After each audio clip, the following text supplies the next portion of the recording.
What was your role in your family when you were growing up? What were your siblings' roles? Hmm. We didn't really have chores as kids, but what I did was mow Pappy and Grammy's yards, kept the firewood inside for them in the winter. That was my role mainly when I was probably Owen's age, 7, 8, mowing their yard, helping them take care of the garden. Um, Were you the jokester in the family?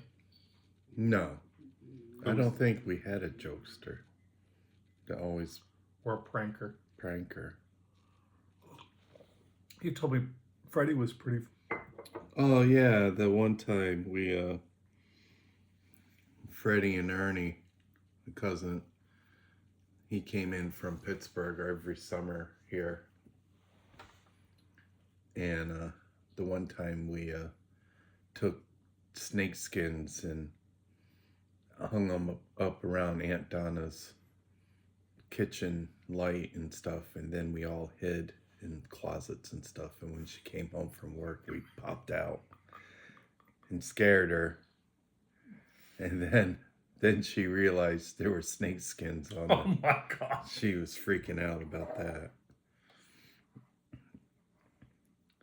Oh well, there was another time our classmate Bobby Korfman and David and I were playing cards, and the loser had to streak down by Aunt Carol's place.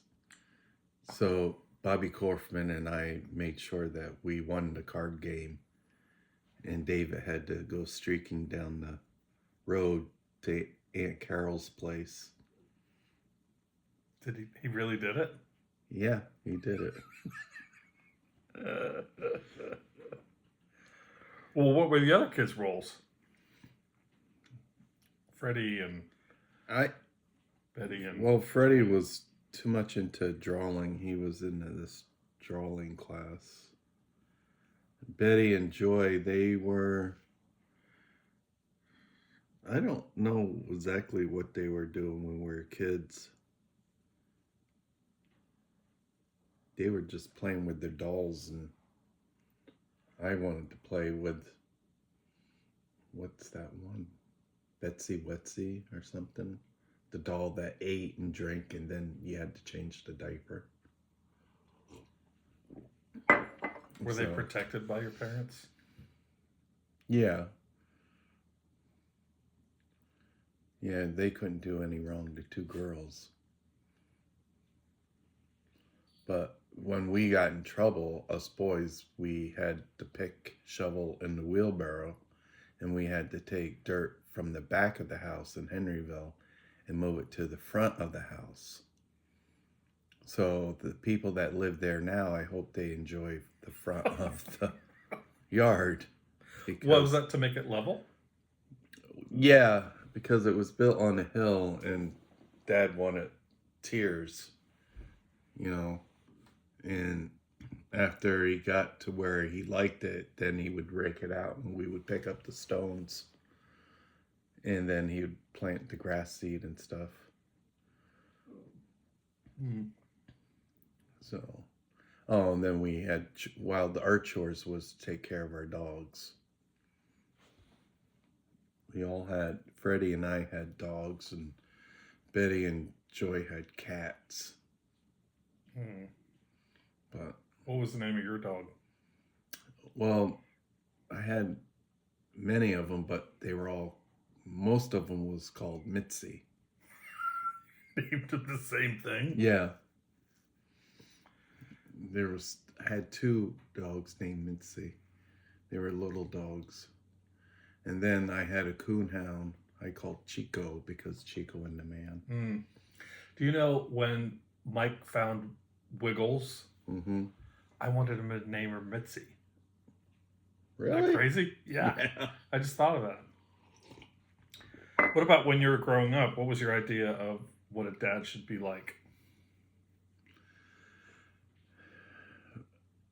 I think a dad should. When I was growing, my dad was strict, and I knew I had to be a little strict if I was, but I never wanted to do what dad did when he disciplined us. So I thought a dad could show more love, caring, and understanding, but yet be firm to where, you know, I didn't want to always turn to the belt. I used the hand. So. Do you remember how many times you did that? I did it a lot to Derek because Derek was always pushing my buttons. Mm-hmm. Do you think you became what a dad should be like? I don't know, because I think I became a good dad. What a dad is like, Or what you thought a dad should be like? Yeah, I think I did become that. I think today I'm still like that because I'm like letting them do what they should do as a dad.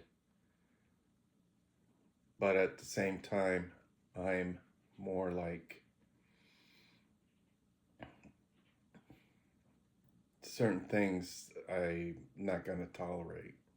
And if it's not what I like, I will tell them. Whether they take the advice or not is up to them.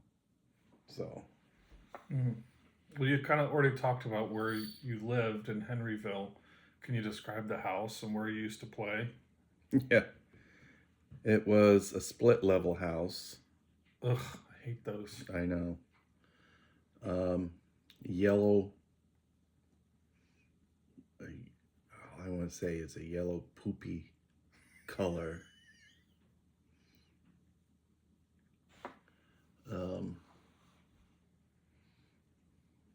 It was on the hill. We were living next to Pappy and Grammy, which was Mom's mom and stepdad.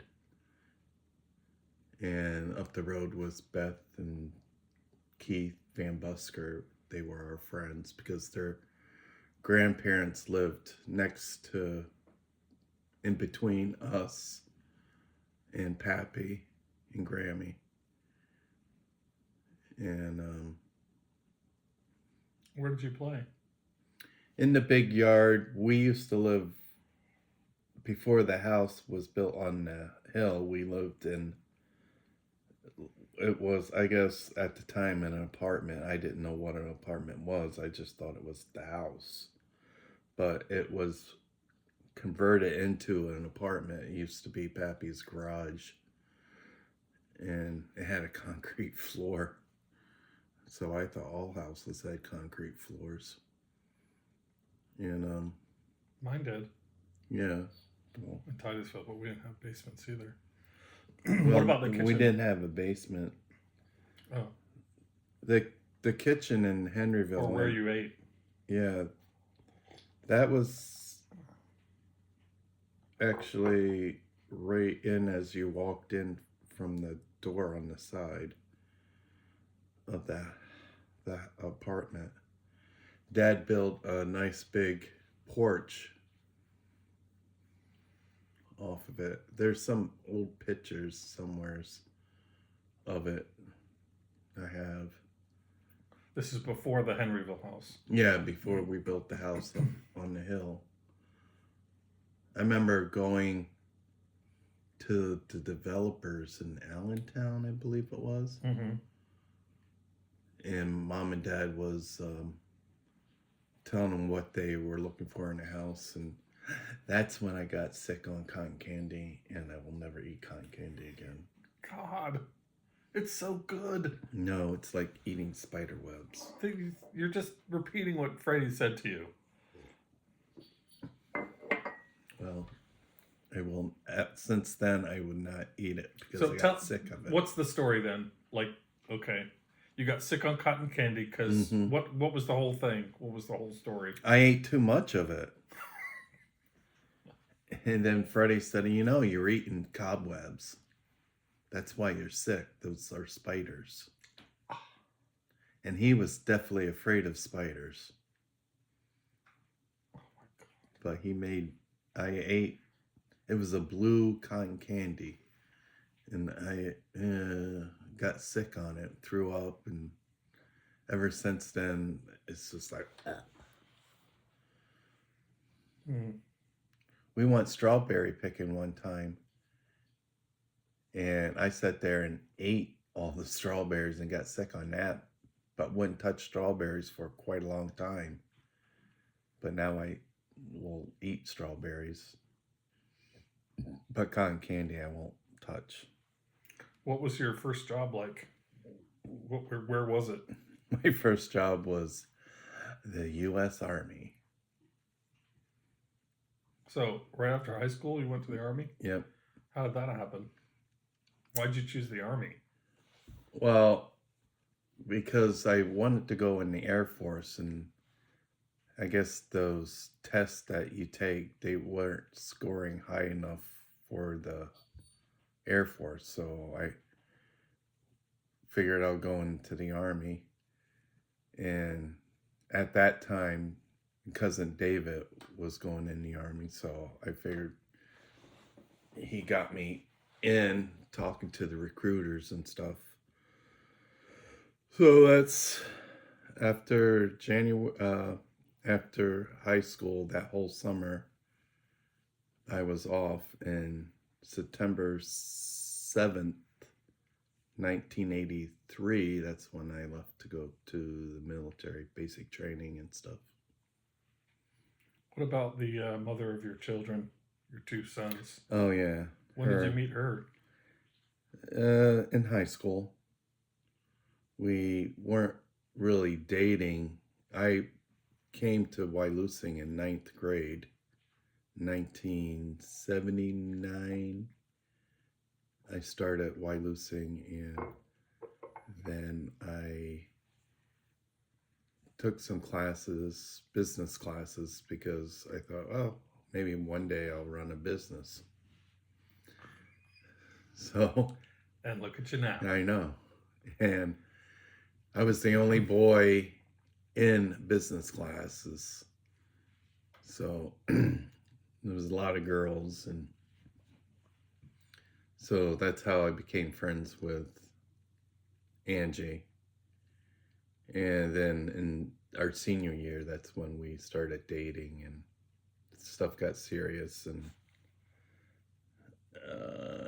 then we got married in September, just before I left for the military. How'd you propose to her, or how did that come about? Like, you decided to get married? I just was at her place, well, her grandfather's place, because that's where she lived. And I just asked her, will you marry me? And she said yes. Were you nervous? No, it was a spare of the moment thing. It was like I was leaving soon, so. Oh. Do you remember the first day that you were alone with Derek?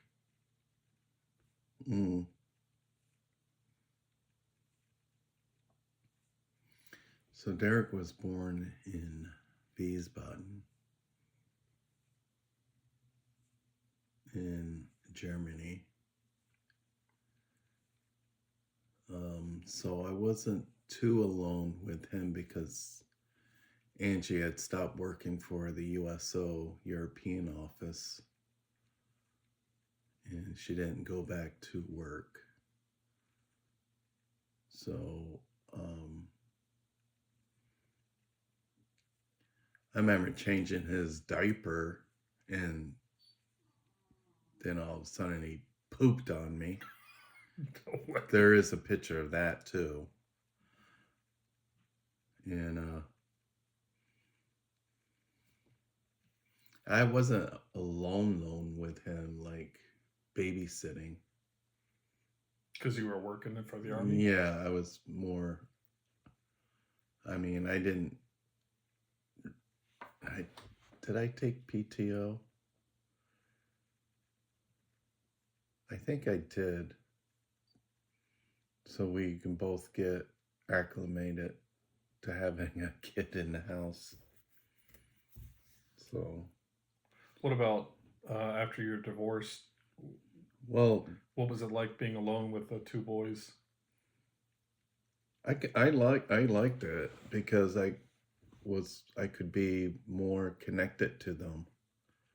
They were I could show them more love. I That's one thing after she left, the boys were my strength to, I know that there's a life out there for all of us.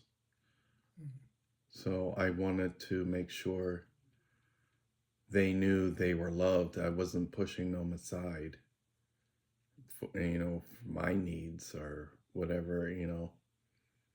So I did as much family things as I could with them, What kind of family things? like taking them camping, taking them to events around that place, like the powwow.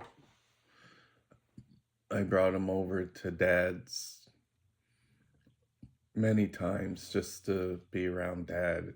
And they could be around their grandfather to know him a little bit. So, Any stories of you guys camping? one time we were camping up in New York. I was doing some family research, and we camped up there, Lake Cayuga, I believe it was. And we were going to caverns, the Iroquois Museum. Oh, really? Yeah, and we went to Sir William Johnson's. I guess it was the only wooden mansion in the United States at the time. He was supposedly a great great great great grandfather of ours, supposedly. And I wanted to take the boys there, and we went to his grave. That's pretty cool. And of course, we went to amusement parks.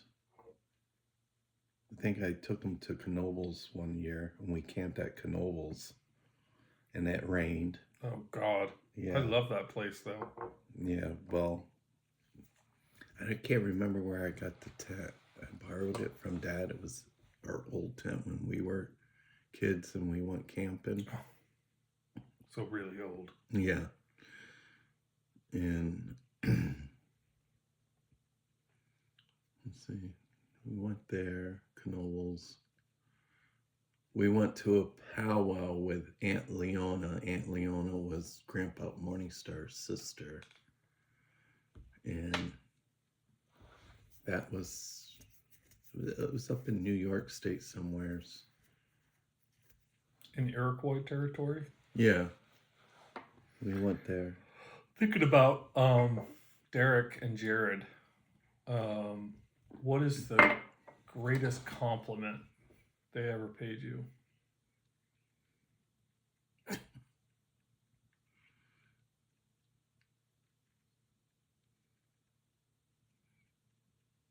I think it was, to me, it was the simplest thing. It was just a hug and a kiss, saying thank you. Because I think the way I raised them is how it transpires as them being fathers now. And I think to me, that's a big accomplishment, that they're more caring and loving to their kids the way I was with them. That to me is a compliment. Would your 30-year-old self be friends with your 30-year-old kids? Wow. I think so, yeah. I'm pretty sure. What kind of things were you stressed about when they were kids? Well, money. I wasn't too worried about food because I worked at a meatpacking plant. I could always get hamburgers and hot dogs and cheese and whatever off the list they brought around. That you were able to take home? Yeah, and then they would deduct it from my paycheck so I wouldn't miss it.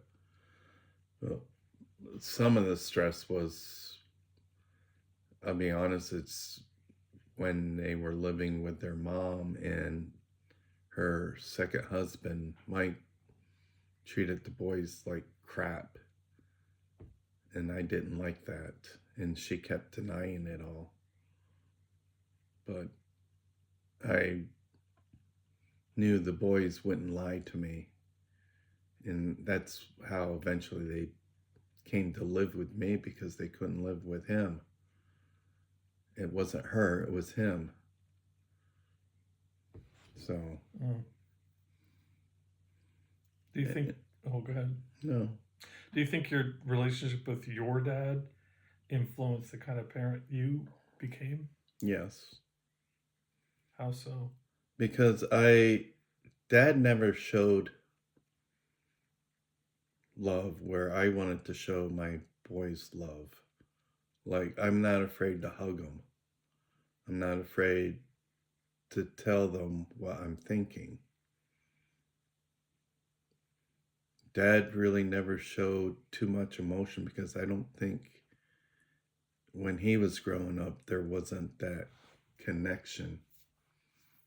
Well, he actually was raised by his mom. He was never raised by a father figure, because a father figure was absent. So he, in a way, didn't know what a father role was. Oh, wow. So he was learning it as he was becoming a father. So what was his mother like, your grandmother, Betty?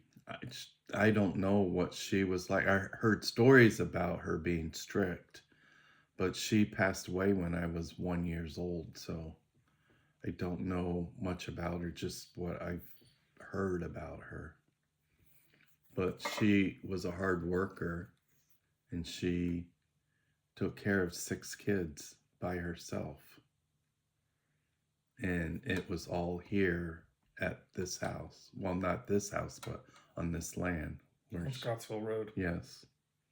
And and she died young too, right? Yeah, she was only 51 when she died.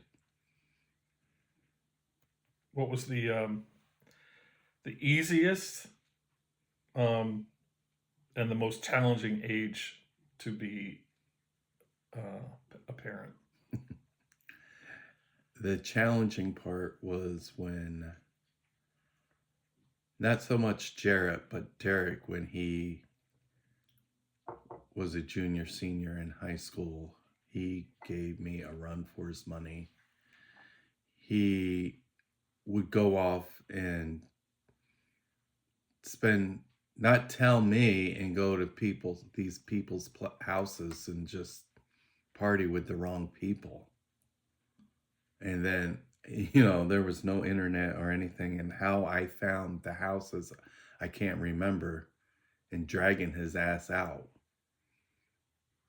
And then he was a challenging kid. I mean, he still is today, but I worry about it because of Zach and Aubrey. I mean, they're right around that age where Derek started defying me and doing what he wanted to do. What about Jared? Jared, you said he was pretty easy. So yeah, Jared was pretty easy. I think he saw what Derek was doing and knew not to do it, or he did it, but he did it in a way that I didn't know. But a dad has a way of finding things out. What good things from your childhood did you hope to pass down to your kids, and what did you hope to spare them? You kind of answered this a little bit already, but Hmm. what kind of good things from your childhood do you pass down to your two boys, and what did you hope to spare them from? Um,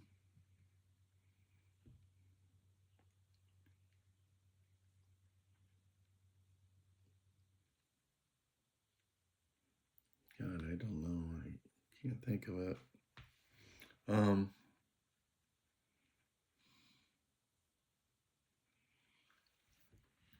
just be patient with the kids. Um, show them what Mother Nature has to offer, and make sure that you show them love and not be too hard on them like I was. At least I didn't think I was that hard on the two boys. I don't want them to be hard on the kids, but I want them to know that sometimes you have to. But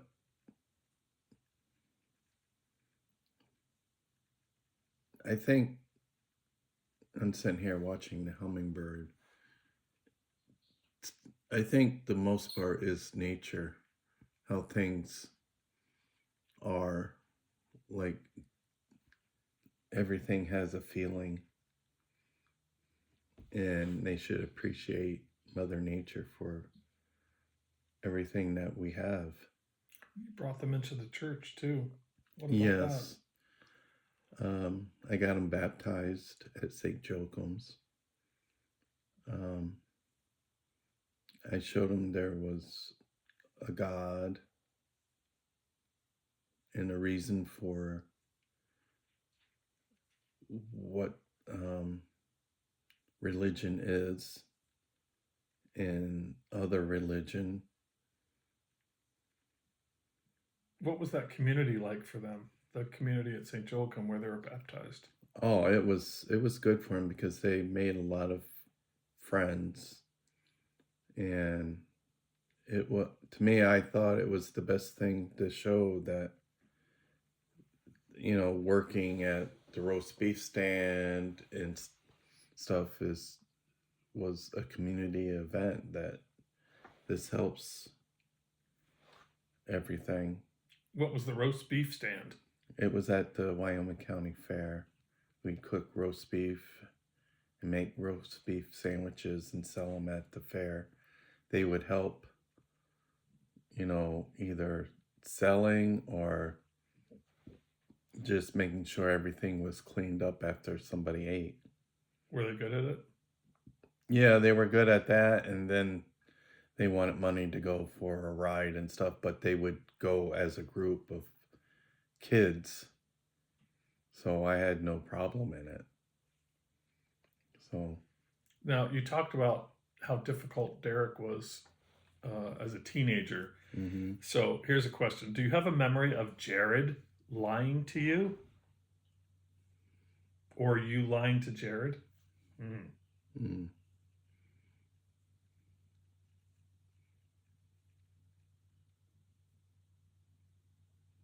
I don't think so. Derek was the fibber. What about Derek? Do you remember a memory of Oh him my lying? God. He would say he'd go to somebody's house, and he would go to somebody's house, but not the person he said he was going to, because I went to that house because it was late, and they said, well, Derek was never here. Here he's at, I think, Brian Catina's house. I remember that name. Yeah. What are some of the things that you find most fulfilling and meaningful in your life right now? Well, outside my husband that I've been with for 24 years, the grandkids. It hurts me a little bit that I'm like second fiddle anymore. Like, I don't exist, except for Owen and Mara.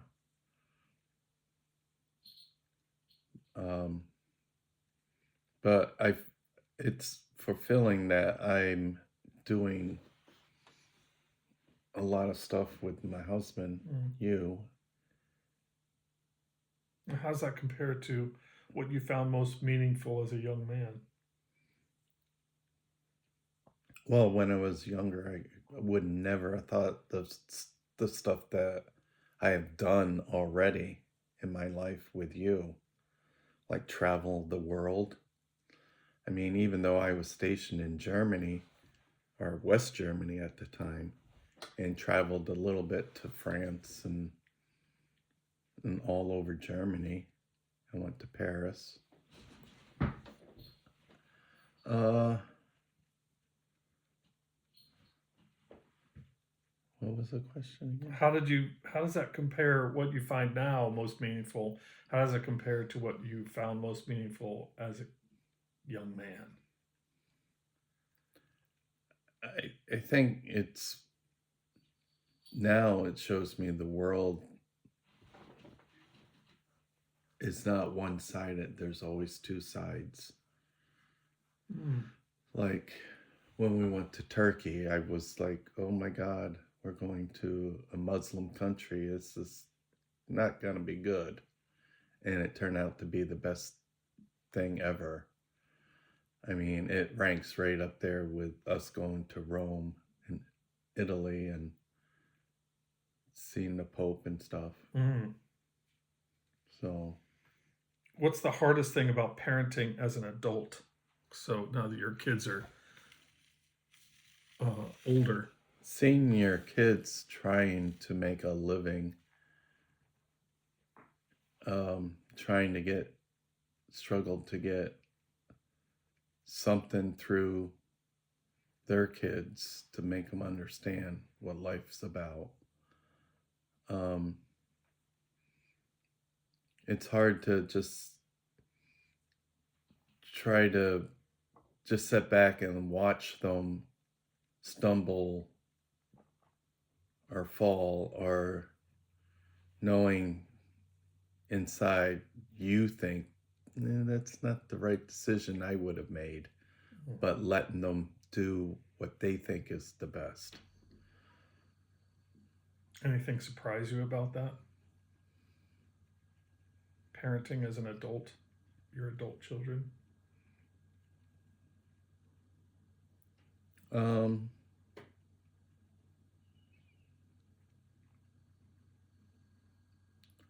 Well, with Jared, I can see the determination of being or doing the best he can for his family. And same way with Derek, I think he's finally realizing that some of the mistakes he made in not his family, but through his journey of life, that maybe that wasn't the best.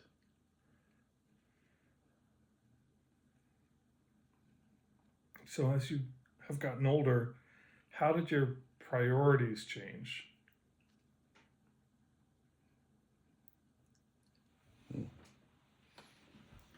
Well, my priorities change mainly because I'm getting older. I have to watch out for myself and my life and my husband's life, and not put the two boys as high priority as I do my health and my life. I feel like it's my time to take care of myself and do what I need to do to survive. But yet, there's a small priority of making sure the two boys are taken care of and the grandkids are taken care of when I'm not here anymore. So, did you see yourself becoming this a man of this age, 60 some years old? I thought about it. I didn't know where I would be in life. I mean, I stop, okay, I'm 62, and the grandkids are older, teenagers. Zach's got 2 years left of high school. Mara's out on her own.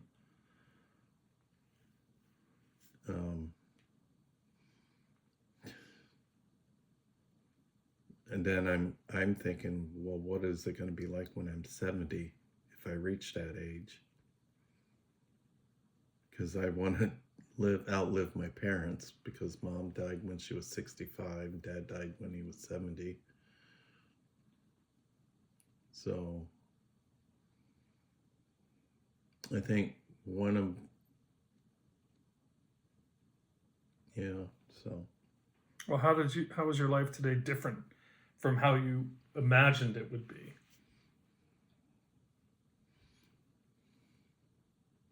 I don't think I really thought about that, because You never imagined it. yeah, I never imagined it. I just let things go. Just did do what the wind take. What is that saying? I let the wind take me where it wants, or something like that. More free spirited. Yeah. I never imagined I would have what I have when I was younger. I never thought I would have a place in Cocoa Beach, now New Smyrna, places that are my own business. Never thought that. I would have liked it when I was younger, but now that it's here, it's like, wow. We invested a lot in this life. So, what are your goals for your relationship with Derek and Jared?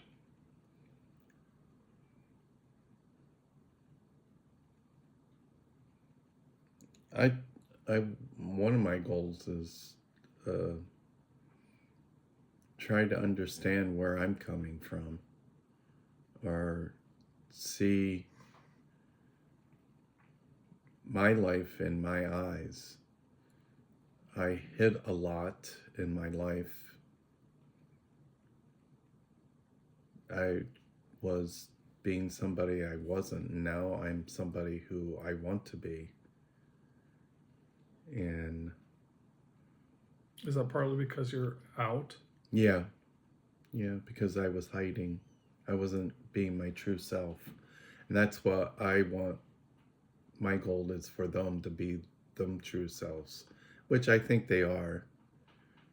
I mean, they do show love and understanding towards me. So you weren't always out, to your sense? No. What was that like when you were not out? I felt like I wasn't living my true self, that I wasn't being a true father, that I was not being who I am. And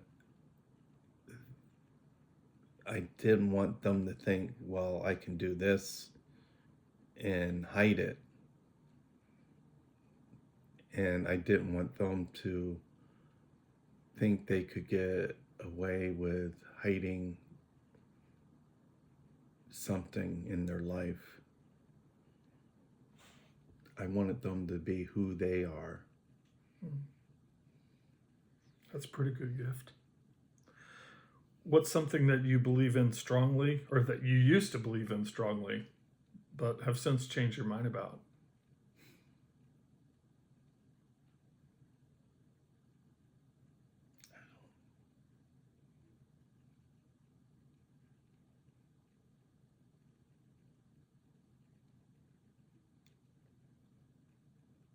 I would have to say the church. I was very strongly into it until all that episode came out with the priests molesting kids. And to me, that was heartbreaking. And how they covered it up. And I thought, how could a religion know about it and then push it aside because that wasn't right? It still affects me. I mean, I feel I have a connection to God and everything, but that's still like, and I'm getting over it, but it takes a while. Are there things you wish you could say to your own father that you never said? Hmm.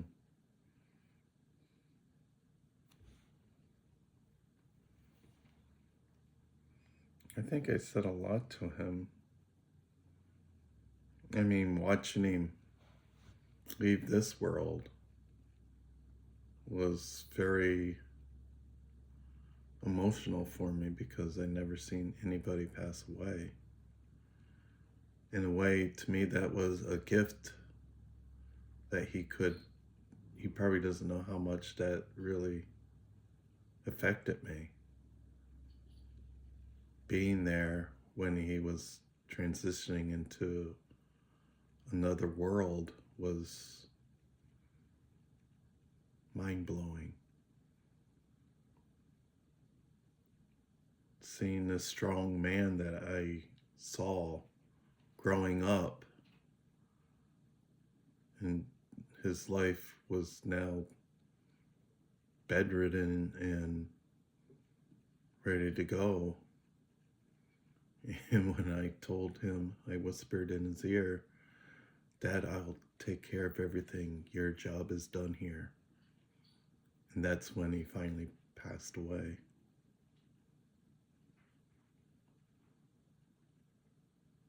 So, Well, if you could spend one day with your sons, your boys, at any particular age again, which age would that be? And what activities would you do together?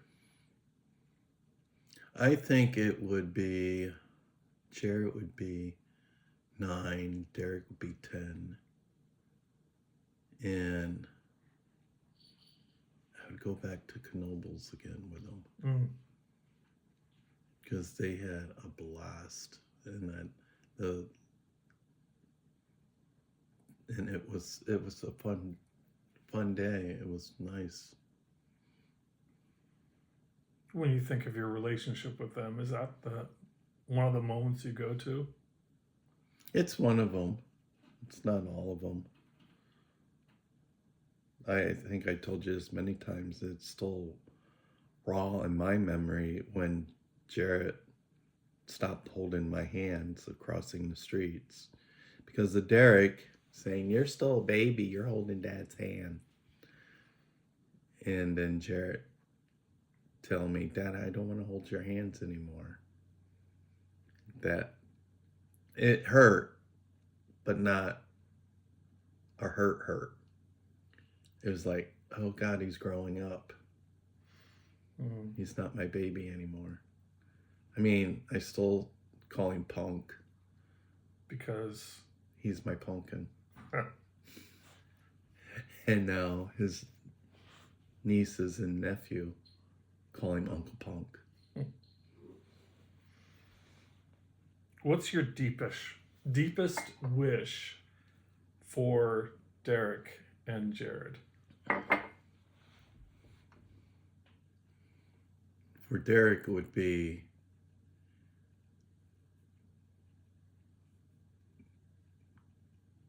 doing the best at his job that he's doing now and realizing that all this shit that I put him through was a learning curve for him to know life isn't easy, but yet you can make it what it is. I just want him to be happy. And sometimes life throws you a curveball and you have to deal with it. For Jarrett, just be the best you can be, because you're doing a great job. And once again, also, life can throw you a curveball and you have to deal with it.